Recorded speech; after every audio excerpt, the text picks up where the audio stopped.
অসমত এইবাৰ এটা লেখত ল'বলগীয়া অনুষ্ঠান ইয়াত অনুষ্ঠিত হৈছে। তাকে ইয়াত থকা বিভিন্ন জাতি উপজাতিৰ মানুহে এইটোৰ লগত জড়িত আছে আৰু বিশেষকৈ মোৰ বৰগোহাঁই চাহ জনজাতি চাহ মৰ্চাৰ আমাৰ মিষ্টাৰ সুজিত গোলা ডাঙৰীয়াৰ সৈতে জিলাখনৰ বিষয়ববীয়াসকল আছে।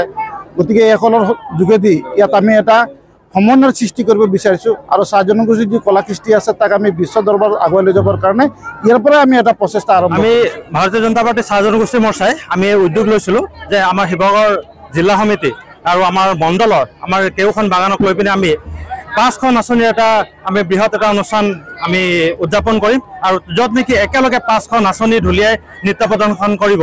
আৰু আজিৰ এই শুভ দিনটো আহি পাইছে আৰু আপোনালোকে দেখিলে যে আমাৰ 5খন আঁচনিৰে ঢুলীয়া নৃত্য প্ৰদৰ্শন কৰিলে এটা খুব সুন্দৰ পৰিৱেশৰ সৃষ্টি হৈছে। আৰু মই ভাবোঁ এই অনুষ্ঠানটোৰ জৰিয়তে সমগ্ৰ অসমলৈ এটা বাৰ্তা গৈছে।